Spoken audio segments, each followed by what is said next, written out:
مجبوری، زورا زوری، بوری کے بعد اب ٹیسوری۔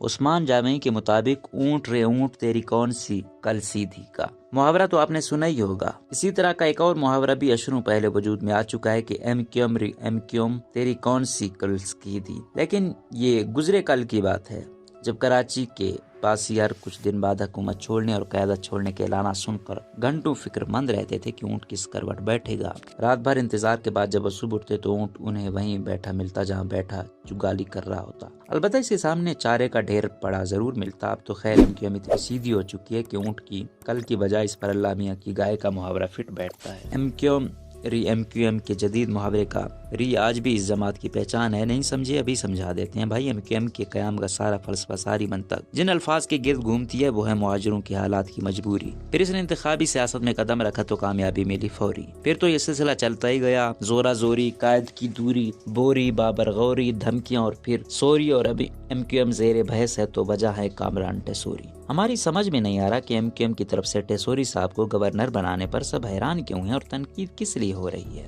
بھلا اس عہدے کا ان سے زیادہ حقدار کون ہو سکتا تھا، کیونکہ وہ تو اپنی ذات میں ایم کیو ایم ہے، یعنی ان کا تعلق سونے کے کاروبار سے ہے، اور ایم کیو ایم والے ایک زمانے میں کراچی کی مٹی میں ہاتھ ڈالتے تھے تو وہ سونا بن جاتی تھی، چونکہ یہ سونا چین کی معاشی ترقی کی رفتار سے بن رہا تھا، اس لیے یہ عمل چائنا کٹنگ کہلایا۔ ایم کیو ایم اور کامران ٹیسوری کی ترقی کی رفتار بھی لگ بھگ یکساں ہے۔ ایم کیو ایم 1984 میں بنی اور 1987 میں شہری سندھ کے سیاسی افق پر چھا گئی۔ ٹیسوری 2007 میں ایم کیو ایم میں شامل ہو گئے اور تقریباً 5 سال بعد اس جماعت کے ڈپٹی کنوینر اور سندھ کے گورنر ہیں۔ یہ اتنی مختصر مدت ہے جس میں بچہ پیدا ہو کر بالغ نہ ہو پاتا، میاں بیوی ایک دوسرے کو اچھے لگ رہے ہوتے اور فواد چودھری پارٹی نہیں بدلتے۔ ایم کیو ایم اور نئے گورنر میں تیسری مماثلت یہ ہے کہ انہوں نے فاروق ستار کو ایسے ہی چھوڑ دیا جیسے ایم کیو ایم نے۔ یوں تو انہیں گورنر بنوانے کے لیے مماثلت کافی ہے، لیکن ایک وجہ اور بھی ہو سکتی ہے۔ تقریر کے ہاتھوں تقدیر بگڑنے کے بعد ایم کیو ایم کا رویہ اور حکمت عملیاں اتنی معذرت خانہ ہے کہ اسے معذرت قبول ہو موومنٹ کہا جانے لگا، اسی لیے وہ گورنر بھی ٹیسوری لائے ہے۔ ابھی کچھ ہی دن پہلے کی بات ہے کہ انہی کامران ٹیسوری کے باعث ایم کیو ایم کے اس وقت کے سربراہ فاروق ستار اور جماعت کے دیگر رہنماؤں میں ٹھن گئی تھی۔ فاروق بھائی نے انہیں پارٹی کی رابطہ کمیٹی کا ڈپٹی کنوینر بنا دیا تھا اور پھر سینیٹر بنانے پر مصر تھے۔ تب خالد مقبول، عامر خان اور ہم نواؤں کے نزدیک ٹیسوری پارٹی کے لیے مضر تھے۔ بات یہاں تک پہنچی کہ فاروق ستار ساری خدائی ایک طرف، کامران بھائی ایک طرف کی ضد پر اڑ گئے اور برطرف کر دیے گئے۔ دوسروں کی رائے کے برعکس ہمارا خیال تھا کہ ان دونوں کے تعلق کی بنیاد پر ٹیسوری صاحب کی تجوری اور فاروق ستار کا ساتھ کامران ٹیسوری کی سیاست میں آگے بڑھنے کی مجبوری پر استوار نہیں، بلکہ یہ فلم یارانہ کے امجد خان اور امیتابھ بچن اور شعلے کے دھرمیندر اور امیتابھ کی طرح دو پکے دوستوں کی جوڑی ہے۔ ان دنوں لگتا تھا فاروق بھائی اور کامران بھائی ہاتھ میں ہاتھ ڈالے یہ دوستی ہم نہیں چھوڑیں گے، توڑیں گے، ایم کیو ایم تیرا ساتھ نہ چھوڑیں گے،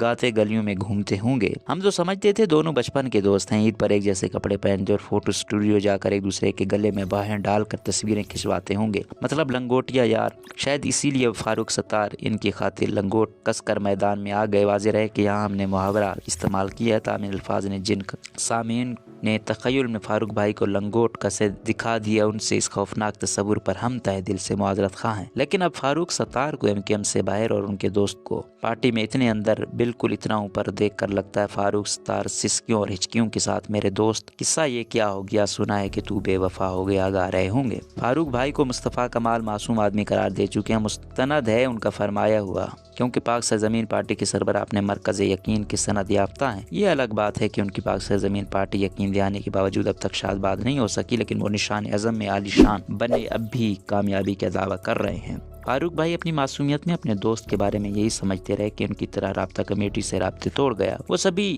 جاتے جاتے، لیکن کامران صاحب پیوستہ رہ شجر سے امید بہار رکھ پر یقین رکھتے ہیں، سو کامران پکے پھل کی طرح ان کی جھولی میں آ گری۔ لیکن کہنے والے کہتے ہیں یہ صبر کا نہیں جبر کا پھل ہے، جو نیوٹن کے سر پر ٹپکنے والا مشہور سیب کی طرح ایم کیو ایم کے سر پر گرا نہیں، دے مارا گیا، جس کے ساتھ ہی ایم کیو ایم کی قیادت کو کامران ٹیسوری میں اتنی کشش محسوس ہوئی کہ جو سب سے بڑا منصب ہاتھ آیا انہیں سونپ دیا گیا۔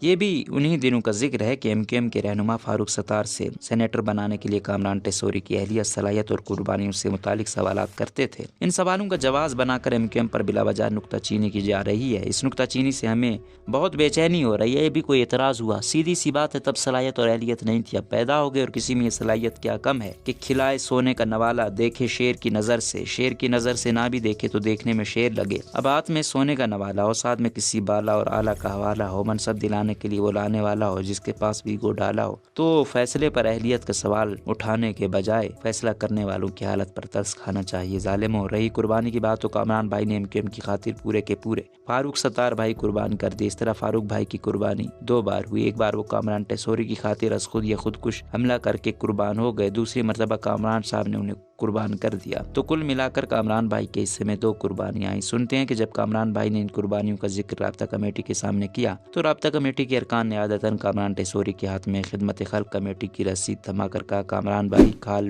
بھیج دیجیے گا۔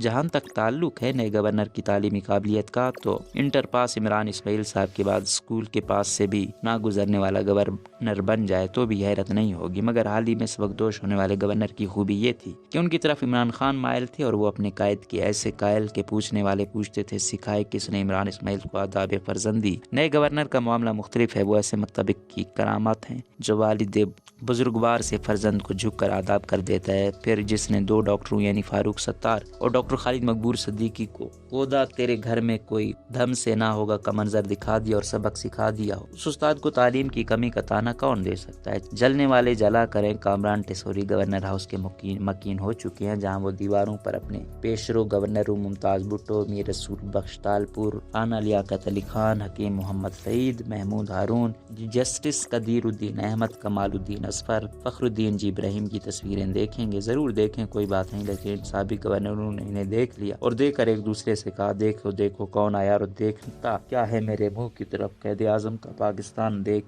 تو ہم سمیت سندھ کے عوام منہ دکھانے کے قابل نہیں رہیں گے۔ چنانچہ ہماری تجویز ہے کہ ان تصاویر کو گورنر ہاؤس سے ہٹا دیا جائے، کوئی پوچھے کیوں ہٹایا تو کہنا کامران آیا تھا۔ روزنامہ قدرت کی ویڈیو دیکھنے کے لیے ابھی YouTube چینل پہ سبسکرائب کریں اور بیل آئیکن پر بھی کلک کریں۔